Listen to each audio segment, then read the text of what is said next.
Welcome to Spinning Back Clique, where each week here at MMA Junkie, we take a quick spin through the biggest stories in MMA. On today's episode, Ilia Topuria knocks out Max Holloway. Is he the 2024 Fighter of the Year? Khamzat Chimaev submitted Robert Whittaker. Is he a threat to Sean Strickland's title shot? And Magomed Ankalaev scored a big win too. Is he a threat to Alex Pereira? Hello, everyone.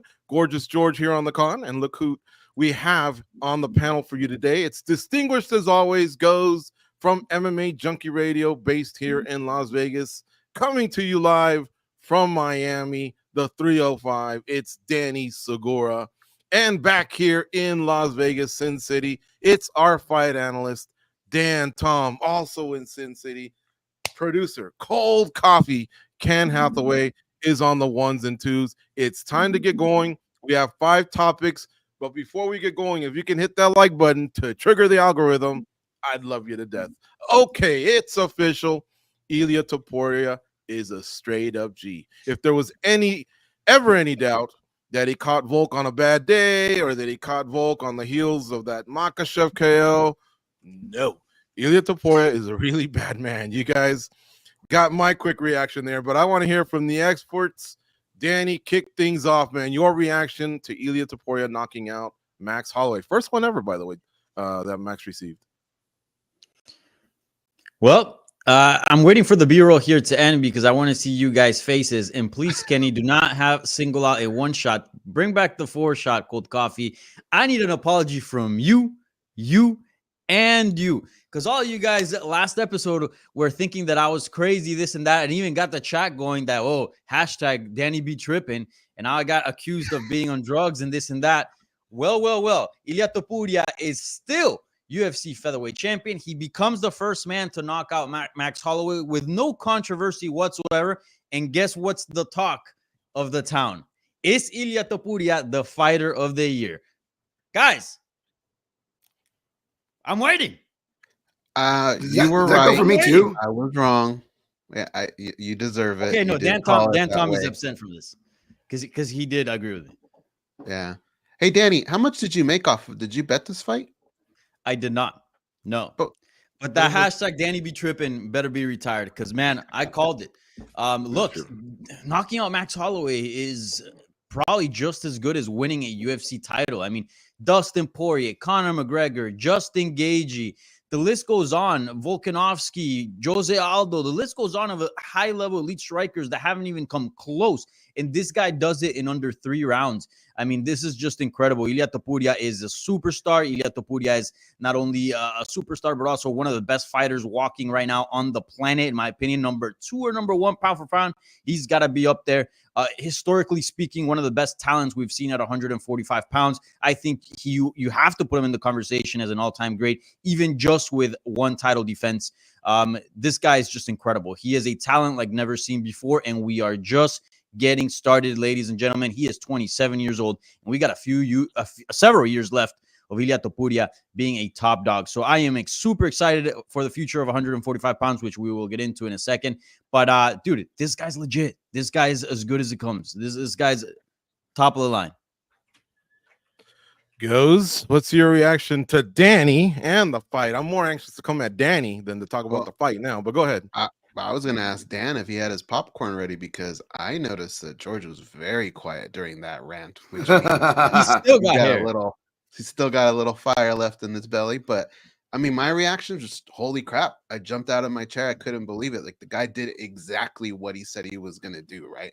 Early on in that fight, Max Holloway did some good things. He did some things that kind of led me to believe that he could have been on his way to victory. But after a while, Topuria, man, like he just hit every check mark. The guy just got his way in the exchanges. He kind of led Max to fight the type of fight that he needed to win. Like I said, I picked Max Holloway. It was one of those where I really kind of wanted to go the other way, but I just felt like, look, a guy like Max Holloway, he finds a way to get it done. I just don't know enough about Topuria yet to say he's going to do something like that, let alone KO him. I think that's what makes everything so insane. That night was just, it was a great night all around, but props to Ilia Topuria. This is a guy that's proven that he's going to be around for a long, long time. And to do something like that to Max Holloway, to see him in the press conference with that look on his face, like he just fought the Tasmanian devil or something. Like I haven't seen that in a while, man. Props to Ilia Topuria. Props to you, Danny. We will eat our humble pie for breakfast today. Oh, he got one fight right. Big deal. What about you, Dan Tom? I was gonna say, well, I'm eating crow either way. You mentioned bet slips goes. Like, I don't know about you guys. I did bet this fight and the co-main event, and let's just say Ilia Topuria clean Max's clock and my bankroll out. So with the way Saturday went, and this whole year has gone for me, I'm eating crow regardless. But so thank you, Danny, for not making me eat further crow, and props to Danny for the call. I will say the only thing I was, I guess, questioning was whether, you know, people with me or Danny's opinion would look crazy the morning after, and I think we're about to find that out. So I want to get I want to get out of the way. I just want to say one thing is that on the Ilia side, freaking cool that he came out with Sergio Ramos. I love that he dropped the rose. Is that a Vega from Street Fighter 2 for you 90s kids references out there? Is that like what Vega did in the game? Like that was so badass. Oh, that should make you a fan of Ilia right there. That was so cool. That being said, my heart is broken for the Max side. You think I would be used to this, guys? You know, I've been watching the sport, you know, as long, or if not almost as long as you guys. We got some real OGs on this panel, right? So I would be used to this with BJ Penn and watching all these guys happen before, but man, it doesn't get any easier, man. I was really heartbroken for Max. So got to say those two things. All right. I you know, I'm the host. I really just want you guys to chime in, but I want to chime in because me and Danny did, you know, squabble a little bit last week. Ilia Topuria, I said it. He's a G. He looks great. He's undefeated. I enjoy progressing him, you know, throughout my time doing the rankings all the way to number 1. And now I got decisions to make as far as pound for pound. See, that's where Danny, once again, loves to go overboard. He's saying number 1, number 2, like forgetting that Alex Fajeda and Islam Makhachev exist. But fine, I'm going to consider it. I'm going to look at it and take a look and then make a fair decision like I always do. And as far as like greatest heavyweight featherweight of all time, I mean, he's on his way.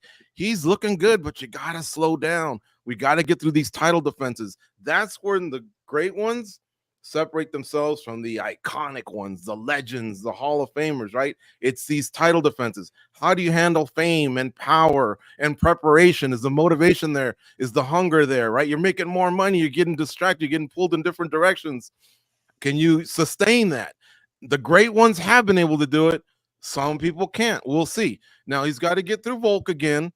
You know, I see the B-roll there. Maybe I shouldn't go on to that part just yet, but you know, he's probably gonna have to do a rematch there of the incumbent. And then there's still a few young guns that are waiting for him. Let's just slow our roll, and then, you know, we'll see. As far as Fighter of the Year 2024, I did say let the fight happen, and then we'll consider it. And I don't think we're ready to get into it just yet, but we'll get to it. It's part of the discussion. What's next for Topuria goes? Is it like you saw it, Volk, or had you been hoping that Diego Lopez might have a shot since he did weigh in as the alternate? Look, the fan in me would want to see Diego Lopez. I think just a different challenge would be fun. But I think it's pretty clear, you know, Dana White made it pretty clear. I think it's going to be Volk. It just seems like something they both want. They both feel like he deserves. Careful what you wish for, though, Volkanovski, man. Like, Topuria was a beast when you faced him. I think he's even worse now. But as a fan, I would kind of want to see a fresh matchup because I feel like we can get to that Volk matchup still. But yeah, it just seems like that's the way they're going to go. I will say this, though, whatever's next, please make it in Spain. Please put it in a stadium. I can't remember which one of you guys brought that up about the Rose, but that is one of the most gangster things that I think it was Dan. You're right. Like Vega, dude, that's so cool, man. This guy is just oozing charisma, and I think he does deserve to call some shots now. Mm-hmm. Okay. And I think the panel all agrees Volk is next. Is there any love for Lopez here? I got to give some love to Lopez, man. I think, look, I have so much respect for Volkanovski, and I do think he's got sort of that get out of jail free card whenever he wants to redeem it. So yes, if he wants the rematch with Ilia Topuria, I think he is deserving given the body of work that he's put on at 145 pounds. But Diego Lopez, if you ask me, like, what fight is more exciting? Like, what fight do I rather see right now? Which one am I willing to pay more money? I'm willing to pay more money for the Diego Lopez. I mean, you know, that guy has a glove in his hand and he's going to meet in the middle of the octagon and throw down. So one, I feel like it's a more exciting fight. And two, I 100% agree with Go saying that this fight has to happen in Spain. How many times have we seen a fighter from a specific country take off, that country just completely blowing up with the fan base, yet the UFC refuses to take that person to where they're from? In this case, you know, Spain has the infrastructure, Spain has everything. It's out there in Europe, so like it's very easy to travel to from other countries. The fan base is just dying for a UFC event. I think they can easily put on a stadium show with Ilia Topuria and absolutely knock it out of the park. And not only that, but if you're going to do that, I think it'd be smart to have a B-side that also speaks Spanish, that can also go on TV shows, radio shows in Spain and promote the fight. And that is Diego Lopez, who's extremely fluent in Spanish. It's almost as good as his Portuguese. That would be a very, very sellable fight, not only from the entertainment standpoint, but if you look at the media side of things, I think it would make a lot of sense to take Diego Lopez to Spain. Now, again, all the respect to Volkanovski, I just got to side with Diego Lopez here. Dan? Look like you want to have some luck. I just wanted to say that I agree with that. Not because I like Diego Lopez, which I do, but because I like Volkanovski. I hate this rematch for Volkanovski. I mean, I'm usually a person who's like, hey, you know, and I agree with a lot of George's points, by the way, because I'm that guy where I'm like, let's see more. Calm down, everybody, relax. You know, well, we'll get to it in the co-main event, but like Danny's already got his jacket, his Hall of Fame jacket ready. I mean, it's like slow down, let the career play out. And we'll talk about in the co-main event, but it's like, okay, some finishes tell us nothing. I don't think that was the case with Topuria's. Obviously, that was an amazing fight. But I'm about that Kool-Aid, right? I ultimately agree with Danny's points as far as like the greatness level and how much you weigh that.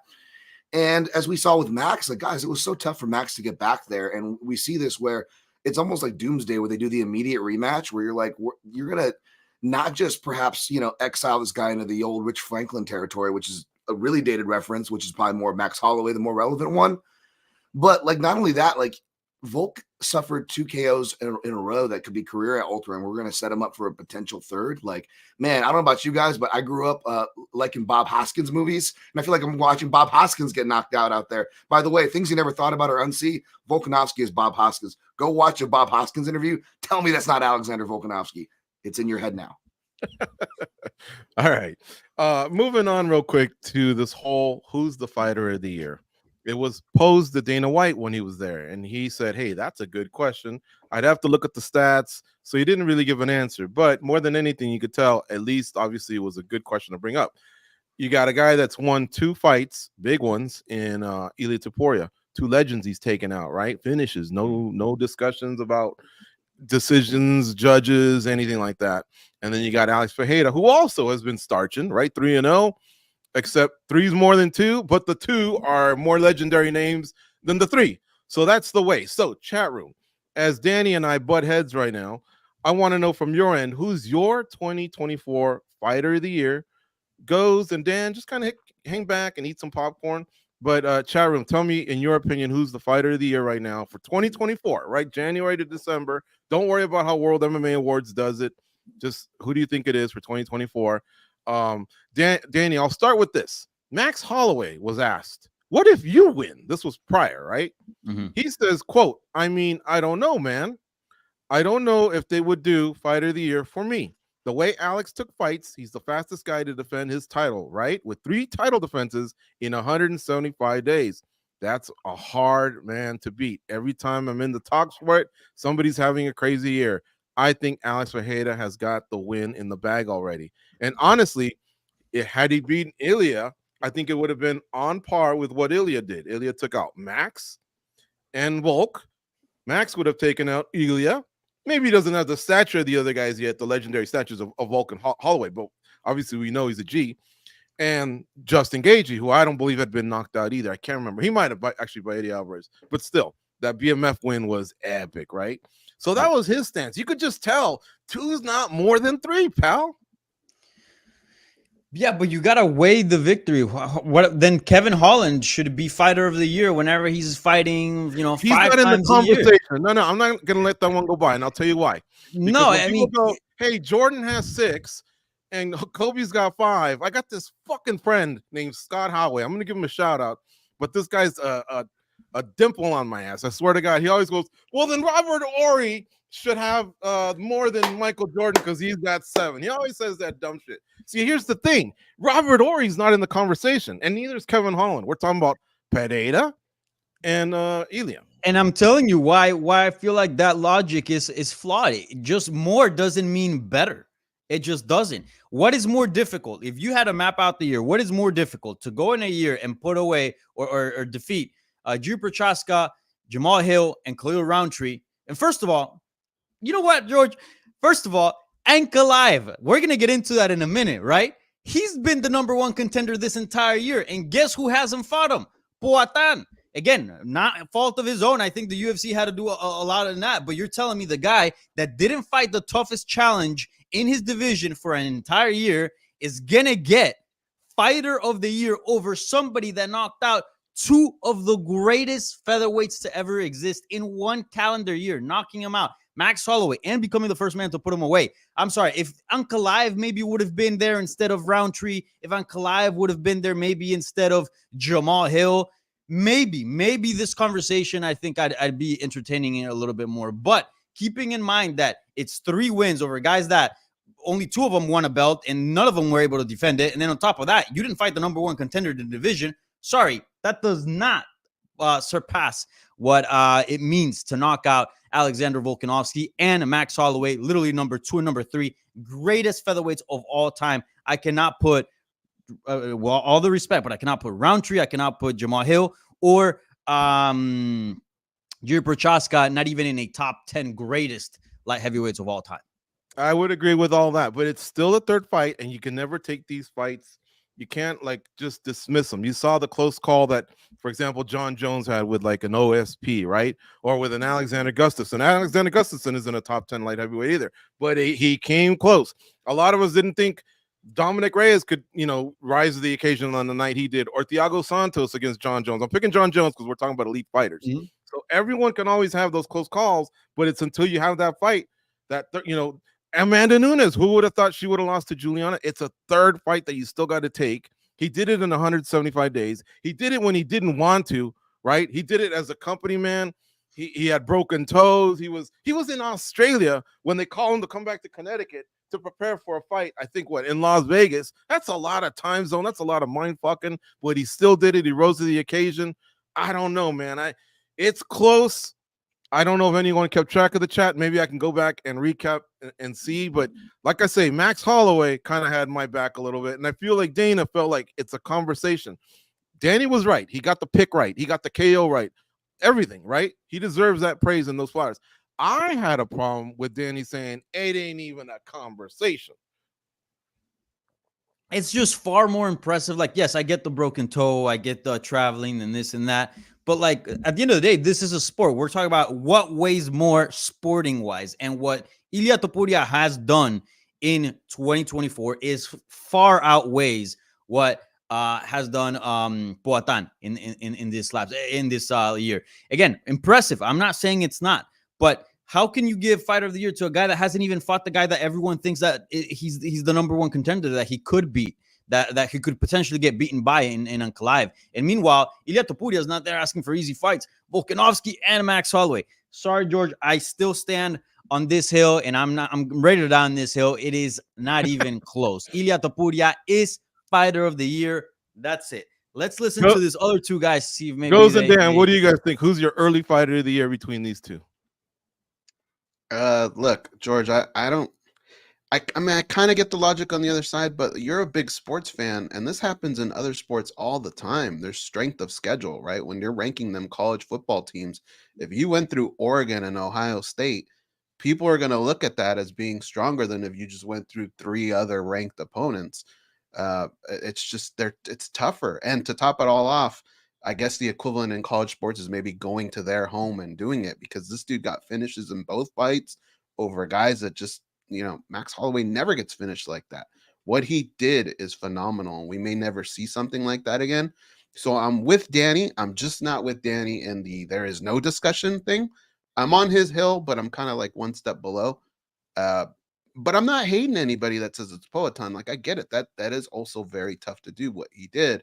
But Danny makes good points too. Like the one guy that we all feel like would give him the biggest challenge, he hasn't faced that guy. It's not his fault, but it hasn't happened. As we're at featherweight, they literally gave him the two toughest guys you could possibly give him, and he buzzed right through them. It's hard to deny that, man. Go. Oh, sorry, Dan Tom. Yeah, I think you guys did a good job actually discussing the quantity over quality, which is important, whether we're talking about pound for pound rankings or fighter of the year, these kind of arguments, we love to have. That being said, I kind of, sentiment what Go said, where, again, I'm not going to change what I said, even though I picked Holloway. I agree with Danny last week, right? The only part where I had a little bit of pushback, where I was like, well, even though I don't think it should, it should be as much, it's obviously going to be a conversation if we look at even just our own context, not everybody else. Look at MMA Junkie, right? We voted, especially me, if I want to keep my same energy. The only two times I was really passionate about Fight of the Year, you guys know, was for two Brazilians who I still think should have got it: Charles Oliveira in 2021 and Alexandre Pantoja. And part of those, I want to say is the context, right? The context and the story does play a role. How much of it we can argue, but it does, right? If you thought Michael Bisping was your fighter of the year, which I agree, that was a great pick, right? When he beat Rockhold 2016 or whatever, then you are by turn acknowledging that, yeah, the context and the story played into it, because the one eye, the short notice, having to do that. And Sean Strickland had a little bit of that, not as glamorous as Poatan's or Bisping's, but he was taking fights, the Abbas, on the strength of the year in which we MMA Junkie gave him that award, right? It was very similar context to Poatan. So if we look at it, whether how the Gen Pop or how us at Junkie tend to rank this, absolutely Poatan's in the discussion, and absolutely doesn't surprise me at all. So for me, yeah, I do believe there is a conversation to be had, but where I stand, I do stand ultimately on the Topuria side as far as who I would cast my vote for. Guys, if you can help me out, I'm going to single a couple guys out in the chat. And if you guys see a couple, maybe you can chime in. We do have to move on. Joseph Boza, though, did say, to me, it's Ilia. He beat two of the best at 145. But Billy 247 says 3 fights and camps in 6 months is the harder feat, not taking anything away from Topuria. What's next for Holloway? You want to take this one, Goes, real quick? Next for Holloway, that's tough. 55. Dude. I mean, look, for sure, I don't want to hear anything about featherweight, and I think he's kind of on that same page. Go up to 155 and really just develop yourself. I thought he looked really good there. I think that's his future. Look, the name that always gets thrown out is Conor McGregor. I kind of just don't want to be that guy, because we just don't know when that guy's ever going to come back. But he kind of liked the Poirier fight. That seemed to interest him. I'm okay with something like that, but definitely 155 and a little bit of rest. BMF. He still has the BMF title too. Does he though? Does he? That should be another discussion. That's a good debate as well. When does that ever happen, guys? Like, if you're the man in high school, right, and you go out there and you fight somebody and you get lit up, I mean, that's just the new BMF on campus, right? He's walking around. He's got to win over you. He's now the man. Like, not giving him that title is almost like the equivalent of saying, "Hey, I wasn't ready." Like. That doesn't fly. Like, I'm sorry, he's just not the BMF anymore in my eyes. Hey, I do want to give credit to Holloway. He said, I had a great camp. I wasn't injured. I was healthy. He didn't make excuses. I love hearing stuff like that, man. He gave all the praise to Topuria. And I do want to say something quick about Topuria. He gave all the praise to his opponent. He was very respectful. He's very cocky leading in, but we want these guys to sell the fights, right? But in the end, he was very respectful to Holloway. So I enjoyed that part of them keeping it really, really real. So many times we hear, I was dinged up, I had this, I had that, and we haven't heard that here. We have to move on, though, guys. It's also official. Khamzat Chimaev, another G. Actually, maybe we just reassured ourselves of something we already found out a few years ago, right? But because of illness and injury, we kind of forgot. This guy just went out there and smashed. He says he likes to smash people. He did, man. He stood for like a few seconds, and then it was takedown time, and then it was destruction time. Reaction real quick. Dan, Khamzat Chimaev on that big win over Bobby Knuckles. Props to him. Just more sad for Bobby Knuckles. Again, I'll make the case on this one where I may sound like a hater, but we learned nothing. Again, props to Khamzat, give him his flowers, but people just going like, oh my goodness. Like, yeah, it was Robert Whittaker, but it's like, where was that respect? Where was that same energy coming in? Robert Whittaker's always getting freaking doubted, it feels like, no matter how much he's done for this division. And as we heard, it's a reoccurring injury that makes my stock in Robert Whittaker, where I was like, guys, he's the only fighter as an analyst I've never meaningfully picked against. I don't know if I can pick him now confidently, knowing he's got that reoccurring jaw injury, both from his childhood and was kind of re-brought to the surface by Dreykus du Plessis. And according to Rob, never fully healed, hence the quick tap and this and that. So that even took away, well, we didn't learn much, but I guess Chimaev has a crazier squeeze than I thought. Maybe not even that. Like, what did we learn? Like, I don't know, but hey, props to Khamzat. Hopefully we see him actually tested outside the first round in a meaningful way again up at this weight class. That's why you should tune into this show every week. You find stuff out that you don't know. I'm a hardcore. I didn't even know about the childhood injury that Whittaker had. Thanks for bringing that up, Dan. I really honestly did not know that. It's very, very interesting. Danny, what's your quick reaction to Khamzat and how destructive he was? I agree with Dan, but partially. I think fighting wise, like what we saw in the octagon, yeah, we didn't learn anything new, but we did learn something that he's still there, because the questions were more about what was happening outside of the octagon. Is he going to make the weight? Is he going to make the fight? Is he going to be healthy? And he proved that he is very much still in this game, right? Like, I think there were a lot of serious questions about this guy's future and if he was done. A lot of people were saying, oh, he lost his aura and this and that, and he looked a lot calmer, and has things outside of the octagon sort of deterred him from achieving his potential. But sure, maybe he's been dealing with some stuff outside of the octagon, and I feel terrible that he's going through some stuff with his son health wise. But look, when it came down to performance, he didn't let any of that affect him, and he showed up and beat Whittaker, who I picked Whittaker to win. So big surprise there for me. But yeah, I think this guy is legit, and I think he's still very much a threat at 185 pounds, something that we started doubting in the lead up to this fight. You can also listen to this show on Facebook. I'm getting a Facebook comment here. 40's Glass says, all about the smash life. I agree, man. He went out there and did his thing. Crisco's Wild says, I was hoping to see a few more rounds. Pues que no. Me too, man. But this guy just did what he had to do. Goes, I already know. We did the watch along. Thank you all for anybody that tuned into the watch along. Ghost, I know your reaction. Khamzat destroyed, but I want to know from you guys, because we do have to move on. Did Chimaev reignite his hype? Go back to 2020, right? Sorry, was it 2021 or whenever it was, when this guy fought like twice in 10 days and he was just killing it? And then of course he had long COVID, other illnesses, pulling out of fights, time off, maybe legal problems. I don't know. Those are allegations. I don't know that for a fact. But is he now back to being that boogeyman, that everyone was hyping up 3 years ago? Yeah, reigniting his hype. I think he definitely did that 100%.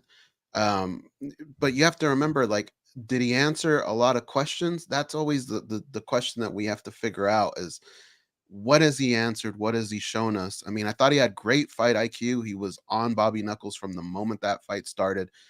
He went with his bread and butter, and he couldn't be stopped. That part, yeah, you give him a lot of props, but answering questions, as I see in the chat here too, a lot of people, and I think Dan kind of alluded to this, like, I think we would all probably shut up if this guy had like a strong 3 or 5 round performance where you didn't feel like he was gassing, or I think that's what would get everybody to shut up. But him going in there and finishing his opponent in the first round, especially it being Robert Whittaker, you have to give him his props for that. But we've also kind of seen that. I think what we want to see more is just a really good fight week. He shows up to the fight. He looks great making the weight, and then we see more of him and see him adapt during a fight. I think those are kind of the question marks that we're constantly battling with. But this performance, it's kind of hard to nitpick here, man. The guy went in there and he did his job. All right, and guys, what's next for Whittaker? We'll get to that some other time, because he's got to deal with that. They got to insert plates and screws. Yeah. And so there's no sense in rushing him back, right? And what's next for Chimaev is usually something that we tackle. But we have a packed show today, so I just want to go to the panel real quick. Did Strickland solidify his shot, or did Chimaev leapfrog it? And let me tell you what Dana White said when asked by our Fada Hanoun. He says, get back to me on Tuesday. That means he's entertaining it. Whereas a few other times that he's been asked this whole way, he's been saying, it's Strickland's shot. It's Strickland's shot. However, he must have been wowed because he didn't solidify it at the post-fight press conference on Saturday. So real quick, Danny, what do you do? Did Chimaev leapfrog Strickland, or do you stick with Strickland? 100%. It's got to be Khamzat Chimaev. It's got to be him. Beating Robert Whittaker the way he did is just so damn impressive. And he's undefeated. I mean, you just got to do it. That's the fight. Dan, Tom, do you agree? I don't disagree. But gun to my head, I go Khamzat, but I will say I think the schedule is going to determine that. If you look at, where Khamzat fights, look at where the schedule's at. The schedule is the ultimate decider, guys. Goes, what are your thoughts?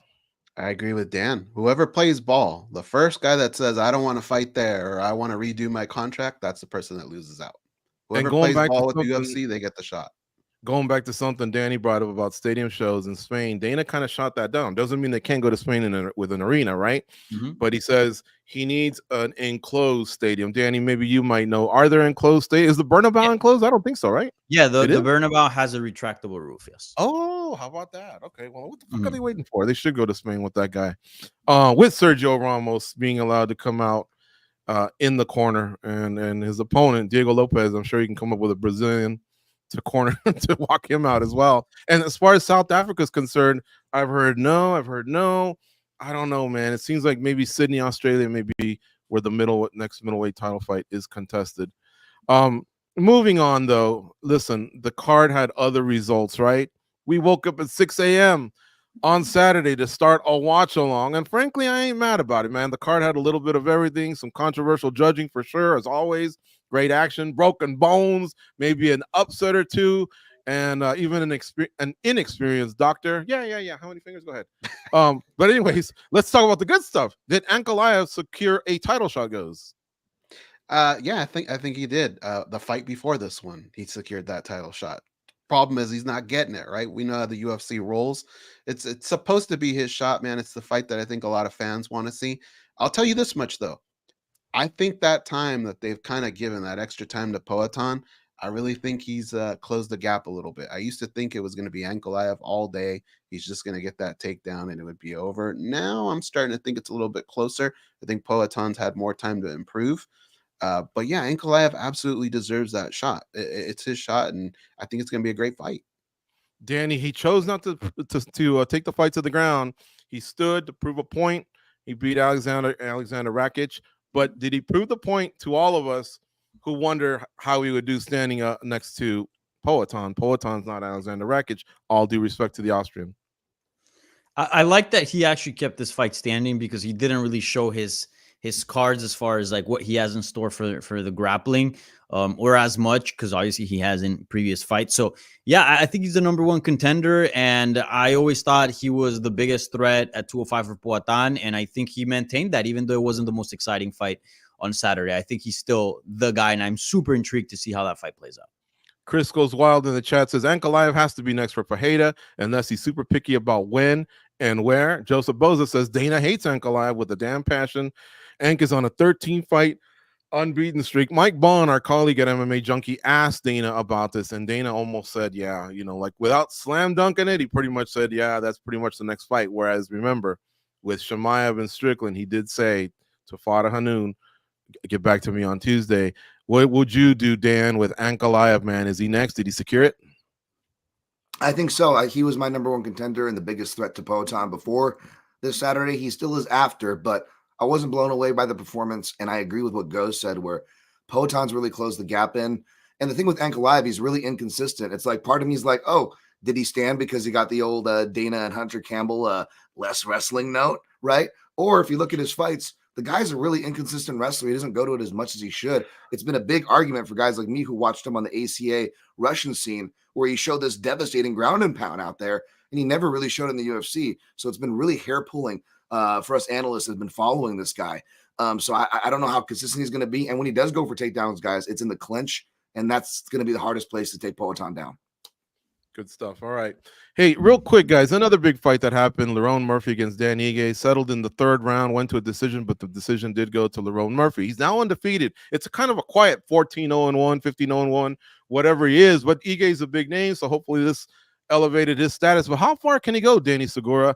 Lerone Murphy at 145 pounds. We talked about all these killers out there, including the great Ilia Topuria. How far can this guy take it? I still have my questions. And look, I don't want to, criticize the guy too much because beating a guy like Dan Ige and then before that Edson Barbosa is impressive, and just staying undefeated in MMA in general is extremely impressive. But it's not a guy that I'm completely sold in saying, wow, this guy's going to be a threat to the title, this and that. I want to see more. I think he could probably get to that at some point, but we just got to see more. I'm still not 100% sold on Lerone Murphy, but I'm not discarding him 100% just yet. He's not taking those big steps that other undefeated fighters have taken at this point. As kind of what you're saying. Okay, I feel you there.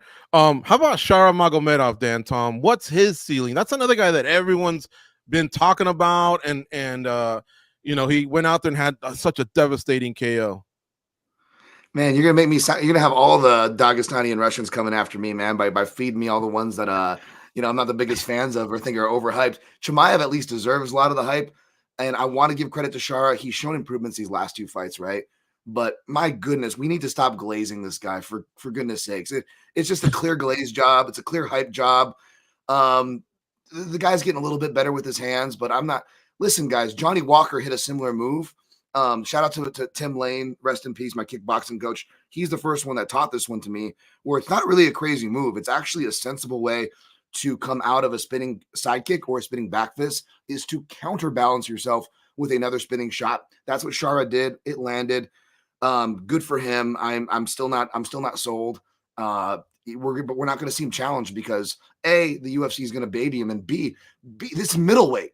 Middleweight is like the island of misfit toys. Shout out to the MMA vivisection. Like, seriously, middleweight is where a guy with like neoprene wrapped around his legs, who's in his 50s, Dan Kelly, can go on a win streak. Middleweight is where our champion has no process and continue to go on. Middleweight is where Derek Brunson could just run forward and go on crazy winning streaks. Middleweight is where guys, Andre Muniz fools us all thinking he's going to be the next submission Damian Maia, and then just falls. Middleweight's so weird, man. We never know until they get to the top. Look at as good as Khamzat is, and as much as he deserves the hype, we still don't even know what Khamzat. We're probably not going to know till he gets a title shot. So brace yourselves. If you don't like the Shara glaze, it's coming. Brace yourselves. Dan Kelly. That was the judoka, right? Dan Kelly? I remember him. Yeah, I love Dan Kelly, by the way. I'm not trying to but this that was a good pull. That was a good pull. I remember the Australians had another guy. He's Australian, right? Yeah. He went. What was the other guy's name? The hippo. What was the hippo's name? He was cool. Anthony Perosh. Yeah, good too, man. He was a quiet little assassin as well. Good pulls there. Yeah, Perosh. Shara, man, he looked like a welterweight standing next to Petrosian. Wow, Petrosian's a big kid, and he looked like he was handling him, but he pulled that out. I gotta give him his props. That was one of the nicest KOs I've seen in a long time. Quick highlights from 308. Anybody you want to shed a spotlight on real quick before we go to the next subject goes from the rest of the card. What else did you like? The Orbay and Rebecca fight was insane. Those two just went at it. And I'm with you, George. I was laughing at that doctor. I don't know what he asked them, but I don't even think he said how many fingers. I think he just said, do I have fingers? Do I have fingers? How quick that got resolved. Yeah, because he said something and the doctor was already halfway out of the cage. He didn't want that moment. He didn't want that moment, man. Some of those doctors don't want any part of saying, I think we should call it. He just asked him something quick, and because I don't know how he could see out of the eye, but credit to both of those guys, man. How about you, Danny? Anybody you want to give some love to? Yeah, Carlos Leal, man. I don't use this word often, but he got robbed. He got robbed on Saturday. I thought he won a 30-27, and maybe you can debate a 29-28, but I thought he took all rounds. He did the most amount of damage, and it was pretty damn clear he was the better fighter, yet somehow he loses unanimous decision on one scorecard, 30-27 to Renat. So, yeah, I mean, he had it tough. He took the fight on short notice, this and that, and yet, he got screwed. He got robbed. Dan Tom, all that too. I want to continue that. Yeah, the people getting screwed, and shout out to that, because Danny's absolutely right. That was a terrible decision. In fact, I'm surprised I wasn't on it with my luck, guys, because I was on Max. He gets knocked out for the first time. On Petrosian, he's winning and gets knocked out for the first time. On Whittaker, gets his jaw broken. Little bet on RDA, gets his knee blown out. Like, this is a theme, by the way. If you go back with any of my picks and bets back to 2021, think of a controversial decision and think of any injuries or any weird whiff decisions, and go back and see where I was on. It's a fun game where 99% of the time, I was on that other side. So to the point where I don't even want to pick these guys because I'm seeing bad stuff happen to them.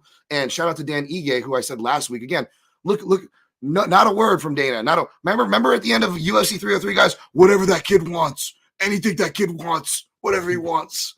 I want to be on the spear card. No, you can fly around to halfway across the world to face an undefeated guy, and you probably won the fight. And Lerone Murphy only won off one elbow and literally one grappling exchange, and still arguably lost. It's going to go down like the Josh Emmett fight, where it reads unanimous, but Ige arguably won. It's going to get none of that credit. None of that. Half his paycheck. All for what? Making the most gangster walk? Pays to be a company, man, doesn't it? Just ask Jay Cadley. I did score the fight for Egan, by the way, 29-28. Yeah, man. All right. Good stuff, fellas. You guys always bring the heat. Folks, how about a quick like real quick as I catch my breath because I'm enjoying these dudes. Hit the like button, subscribe to the channel, free content. If you're a hardcore fan, a junkie, if you will, this channel's for you. We cover all the places, all the spots. Mike Bond, for crying out loud, was out on the road for 2 weeks in Saudi Arabia for PFL, and then UFC 308. Fada Hanoun was out there as well. And everyone breaks their back to bring you some excellent content. So again, a like triggers the algorithm. It helps us out, and we'll bring more quality shows. Check out Overreaction too, that just got released last week. Also here on MMA Junkie on YouTube with Simon Samano. I think you guys will definitely like it. Tune into that one. All right, we got to move on here. Speaking of beefs and skirmishes, there was a couple that took place outside the cage in Abu Dhabi this past week, involving Dana White versus Francis Ngannou, Dana White versus Don Davis, the UFC versus PFL, and Power Slap somehow got posed against the PFL as well. Let's start off with some Dana White comments towards Francis Ngannou when he was asked, right, hey, what'd you think of Ngannou's performance? And he says, well, it was better than Don Davis. This is his quote, right? Way better. Listen, man, I'm not going to tell you what I think about Francis. Francis is all about the money. Francis left because he knew if he fought John Jones and didn't win, it would hurt his chances of making the money he wanted to make. But realistically, his deal was bigger here. His deal was bigger here if he stayed in the UFC. I think I told this story a million times. They can deny it all they want. Why the fuck would I lie? What do I care? It doesn't matter to me one way or another. Francis Ngannou went on Sirius XM and he responded, quote, regardless of everything that happened, I'm not about him. I went out there, did a fight, had a good fight for my son's memory, but the guy can't stand. I don't know what is his problem. He can make everything up as he wants. That's his problem. I think he needs to make peace with himself. He could have just said, quote, subquote, right, to what he thinks Dana White could have said. We didn't find an agreement. We couldn't come to a deal, but good luck to him. And that's the end of that. Then he continues, that's it, good for him. And we continue our lives. What's the problem here? I think the problem is he can't handle the loss. Guys, let's unpack this. Are you surprised that this is still going on, Danny, the way it is?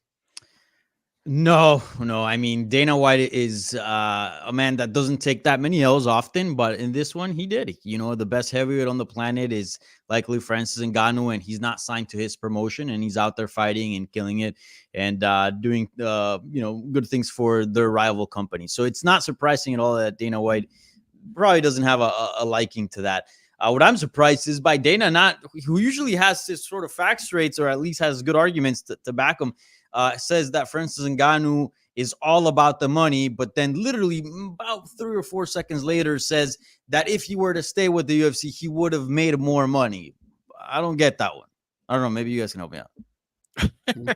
I mean, what else is he supposed to be about? Like, isn't this about going out there and prize making fighting? money? I don't know. Shame on him. It is about prize fighting. And what's going on with the first things that Dana White does do when he sits down, right?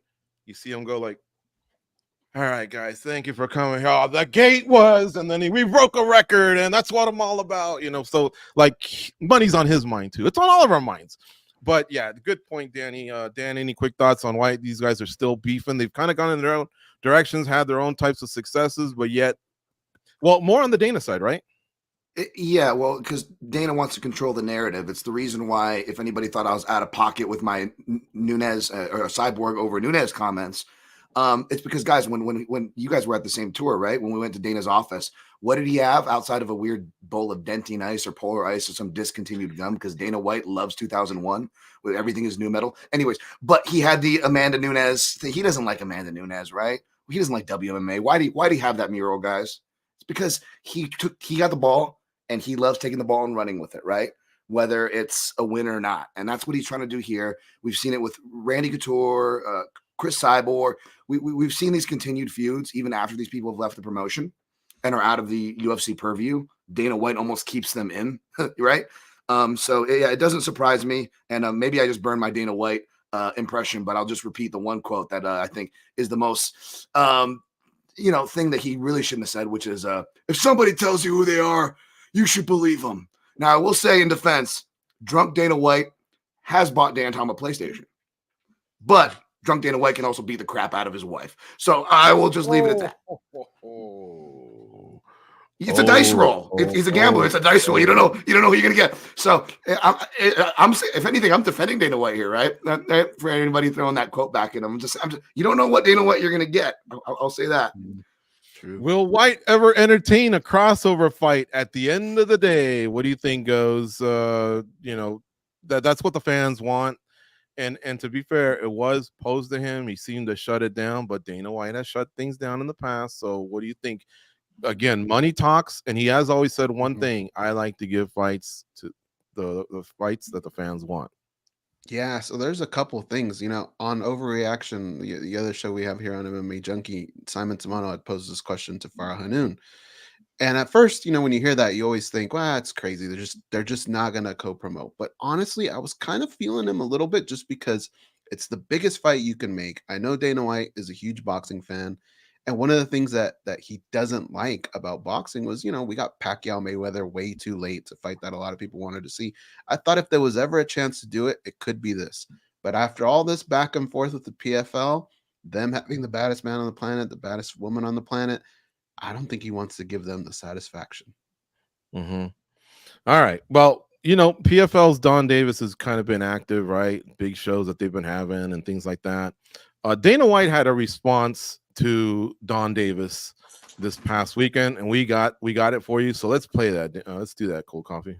PFL guy Don Davis brought up numbers. That guy's hilarious. He said that his event last Saturday with Francis Ngannou beat any event with the numbers, beat any event the UFC had put on this year. I'm curious if you could disagree with that, and how does it even compare to Power Slap, the PFL numbers? Yeah.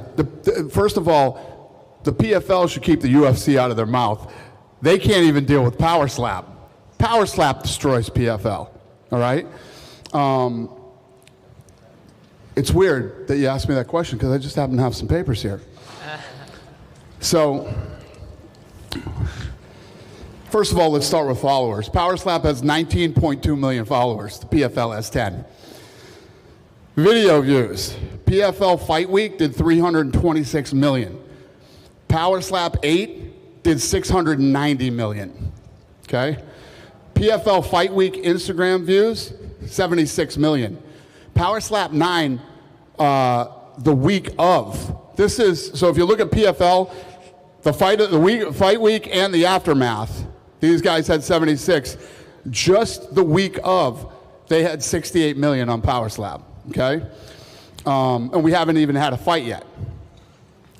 PFL's Instagram reel with Francis and Ronaldo did 14 million views.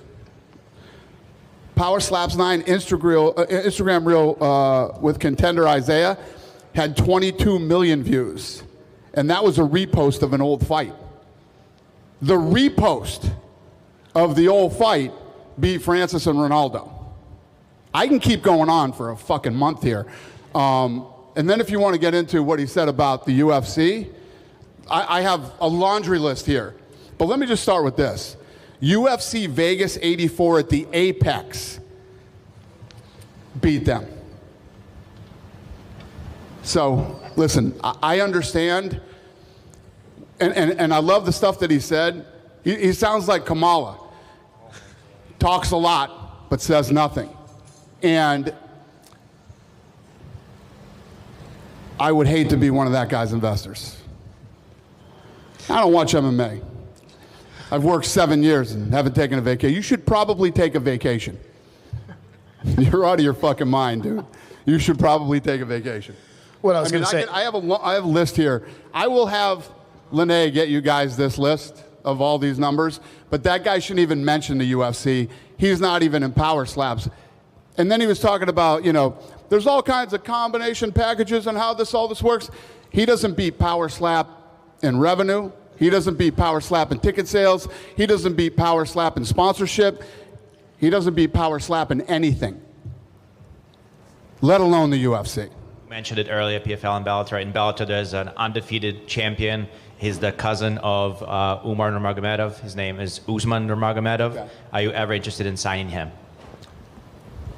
I mean, all their good people want to be over here anyway, so I would imagine that eventually, yes, they will be here.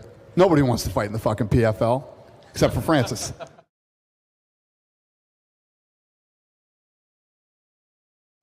All right, goes. Should Don Davis keep going after Dana White? Dana White always comes back with a hammer. He does, but at least he's talking about him, right? That's the thing. I feel like PFL should jab him every now and again, but then pull back, because at the end of the day, they do have scoreboard. A lot of us feel like the baddest heavyweight on the planet right now is over there and the baddest female on the planet. So I think you just kind of sit back and just kind of sit on that, poke the bear every now and again. But I wouldn't really get into too much of a back and forth, because Dana White has some points. I don't know about all this power slap, man. I don't know who all these people are that are watching this. I rarely see comments about that here when we're showing up on a Monday. But what about power slap? What happened there, guys? Stop talking about PFL or Bellator. Like, I don't really see that, so I don't know where all that comes from. But yeah, I would poke them every now and again, because it is good to have a little bit. But back and forth, they're probably going to lose. So, Danny, you think you think Don Davis is getting to Dana White? PFL 100%. 100%. If not, Dana White wouldn't be talking about it. If not, Dana White wouldn't have gone out of his way to request a side-by-side comparison of power slap versus PFL, which, by the way, I do have some doubts on those numbers. Remember, not so long ago, Dana White said that power slap beat Real Madrid in engagement and Instagram following and this and that, which it's quickly debunked if you just take a quick glance at Real Madrid's account. But anyways, I think he should do more of this. Something that I kind of disliked from Scott Coker was that he had a very amicable approach in doing things with the UFC. And sure, that comes with a benefit. Maybe there's a little bit more flexibility in trading talent and this and that, and things could be done a little easier. But at the end of the day, you guys are in competition, right? This is number 1 versus number 2. Make it a competition. So yeah, Don Davis is definitely getting to Dana White. You know, he said something at the end. He says he kind of reminds him of Kamala Harris, you know, doing the talking or something like that. And I was thinking, and I hadn't thought this until I saw that video that Cold Coffee played. Don Davis kind of reminds me of Dana White, honestly, when he first started out, and he was kind of making his play for why MMA should be talked about along with boxing, why the UFC should be talked about along with Pride, because back in the day, unofficially, I think Pride was the number 1 organization for a while. They had this run, and the UFC wasn't getting that respect, and so he had to fight for that respect. So Don Davis kind of reminds me more about Dana White. I think Dana White is obviously, now it's proven that he was on a better trajectory, but him and his investors were also losing money. I don't know how many years it took him to finally correct it. Bonner and Griffin, thank you to them. That seemed to be where things turned around. So maybe about a 4-year run. I don't know the revenues, the financials, and that I can't speak to that, the sponsorship or whatever. But yeah, I mean, I don't know. I just don't know too many people that talk about power slap. But people do talk about PFL, not as many as the UFC for sure. But anyway, this is interesting. We'll keep an eye on it. All that, by the way, folks, is on MMA Junkie. We cover it all, PFL, UFC. So we have, you know, good history of everything that's been going on between these promotions that they've had side-by-side events out in the Middle East. So check it out. Obviously, subscribe to all of our socials, stick to the front page, go refresh that front page a few times per day. There's 15 pieces of content, man, at least throughout the day, that makes you aware of what's happening in mixed martial arts and all the other combat sports attached to it. We got to finish up though with some UFC Fight Night 246 talk. Let's do a quick preview of some big fights happening. Brandon Moreno is back. He didn't retire. He just took time off, and he fights Amir Albazi, who also took some time off, but because of some injuries, the spine, the neck, serious stuff. Does the winner get a title shot, Dan, of this fight? Because obviously we have Alexander Pantoja against Kaya Sakura, but one of them's they're gonna need to face somebody at the end of that fight. So what do you think? How big is this fight coming up here? Probably. It's probably bigger than it's give it credit for, and I'm usually a flyweight supporter. I just want to say real quick, you could see my preview for that. I'll cut my answer short. You can see my preview for that, MMA Junkie. I just want to say real quick, Don Davis reminds me of like that Steve Buscemi meme with the skateboard and the backwards hat. It's like, how do you do, you fellow kids? And I just want to also say, like, we need to be tracking. I'm an anti-stat guy because they're just so freaking stupid, and stat bros are the worst, especially in this sport. But my favorite stat is Dana White's made up stats, and it's just like, Danny, we actually are better than Real Madrid. You misquoted me. We are number one amongst one-legged Dominican diabetics. Power slap is number one. Like, he just finds like the most obscure like section. He's like, we are also number one. I don't even want to. I'm getting myself into trouble, but yeah, it's my favorite things. Favorite stats. All right, Goes. Do you think the winner of this fight? Maybe we should focus more on our Amir Albazi, right? Because we do want some fresh matchups, and Moreno Pantoja has been done. Does he deserve a shot if he can get past the former champ? Yeah, I think he can, but like a lot of it has to do with how the fight plays out, right? Like that seems to be that location, health, all those things play a big role in this. But I think if Albazi goes out there and has a great performance against Moreno, yeah, I think he could be one of those guys that definitely gets talked about. All right. Danny Segura, what is your prediction for this fight? Early lean. I don't know if you turned in your snap picks or not. I haven't seen, but we know Dan will have a full breakdown at the end. But how about you here early in the week? What are you liking? I haven't submitted my prediction yet, but I think I'm going to go with Brandon Moreno. I really do think at his best, firing at all cylinders, he is the best flyweight today. I do believe him when he was experiencing all the fatigue from the sport, this and that. I mean, representing Mexico and being the face of Mexican MMA, it's a heavy crown. And I feel like the break really did serve them quite well. So I'm going to go with Brandon Moreno here. But look, that Amir Albazi fight is a tough one. Mm-hmm. Let's stick with the flyweight division in women's MMA. Rose Namajunas fights Erin Blanchfield in the co-main event. Does the winner get a title shot, Goes? And who has the better chance at beating Valentina Shevchenko of the two? I'm going to say probably Rose. I think, see, the thing is, she's at this point in her career where sometimes we look at fighters when we feel like they just age overnight. That kind of has happened a few times with Rose, and then she bounces back. I think her style, the fact that she's trained with Shevchenko before in the past, maybe she would have a better shot. I feel like Blanchfield's still improving. I think she still has a little bit of ways to go. I think she's tough already, but I do think she's going to get better. But I would have to lean towards Rose getting that. Blanchfield definitely needs a plan B, because when she couldn't get Fiorot down, it was just not good. How about you, Dan Tom? This is a big fight in that division. Both lost to Manon Fiorot, and Manon Fiorot is next for Valentina Shevchenko. But could the winner of this fight rebound themselves and put themselves in a title shot? Rose carries a big name, former champ at strawweight. She's a draw, right? And then Erin Blanchfield is kind of a buzzsaw minus the Manon Fiorot fight. Again, real similar pros and cons to the main event, right? Like, this is another flyweight fight, by the way, right? Women's, where it's really important for the division, and all those things you guys said are true, but it's ultimately a really tough fight that's probably going to go to decision. It's going to be tough to call prior. It's going to be tough to adjudicate after. And I don't know it's going to do much for stock. And I don't know it's going to do much for Canada, who, by the way, Canada is like the Dan Ige of like continents, right? Like, they've been owed since UFC 149. Whereas that payback, Dana, all we've gotten is like really crappy cards with like non-Canadians that you keep giving them. So yeah, hearts out to you, Canada. All right. And Danny Segura, how about you, man? Who do you like in this fight, and who's got something for Shevchenko if Shevchenko hangs on to her belt? That answer is Namajunas and Namajunas.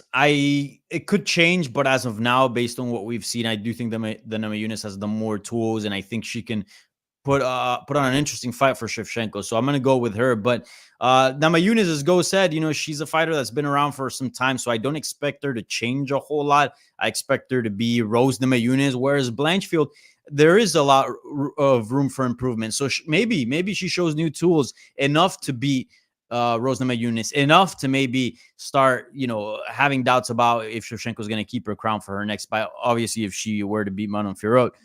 So more upside, Blanchfield, but as of now, from the information that we have, I'm going to go with Namajunas for both those answers. Guys, we went through 5 topics. Just a quick chance for you. If there was anything that you forgot or a point you didn't get a chance to make, we do go a minute overtime, a minute and a half. So just make it quick. Goes, did you have anything to just round up this fun episode where we covered a lot? I just thought the card this weekend was pretty damn good. Like, sports in general were on fire this weekend, and the UFC has a lot to compete with. And I thought they held up there, and I thought it was a good card. How about you, Dan Tom? Anything that you wanted to touch on that we might have gone over in not enough time to get to you? I just want to, me. Go ahead. Oh, sorry. Me. I already squeezed in my stuff. I think this was a really fun episode, though, guys. Danny, what do you got? That I don't know. MMA just feels very exciting now. Like, it feels like we went through a little lull, but then with like Francis Ngannou, UFC 308 was sick. We got UFC 309 coming up. I don't know. Maybe I don't know if it's the last few episodes or what, but I'm feeling it, man. Lately, things have been spicing up at in MMA. Yeah, questions are getting answered. I like that these 2 young fighters are going to become even bigger stars now. Chimaev, they did it properly. Chimaev and Ilia Topuria both beat not aging superstars, like superstars in their prime. To be fair, yes, you can say maybe Makhachev softened up Volkanovski for Ilia. Who knows? But that was at another weight class on 10-week notice. The other was a proper fight camp. The KO, we don't know. And I like that Volk has taken time off, and it sounds like he'll come back to Sydney in Australia. But yeah, no, fun event. We may have created some new stars along the way, and there was some really, really good fights, some really, really gutsy performances. Homeboy had his eye closed, man. What was it? Oralby? Was that his name? Yeah. And he just kept going out there, whether it was even you could see with one finger or not. I got to give a shout out to the Dodgers. First World Series game to end on a grand slam walk-off over the Yankees, man. 2 iconic franchises. Great series. It's 2-0 LA going back to New York. If you guys aren't into it, just get into baseball playoffs. It's exciting. And a shout out to modern day #1 high school in America. We played the #2 high school in America. At halftime, the score was 45-0. We're just it. We're it. All right. And we'll end with that. Folks, thank you so much for tuning in. This also becomes a podcast, right? So if some of you think I can't always catch it live, you can always catch the podcast version at Omni, Google Podcasts, Apple Podcasts, Stitcher, Spotify, wherever you get your podcast. So you can get it there. Goes and I do MMA Junkie Radio Mondays and Thursdays as well. Danny's got Hablemos MMA. And follow Dan Tom for all of your wisdom when it comes down to making fights. He does all of our fight analyzation, and he puts stuff out towards the end of the week. And with that, we're out of here. Go out and be a champion. We'll see you next Monday at noon Eastern, 9 a.m. Pacific for another edition of Spinning Back Clique.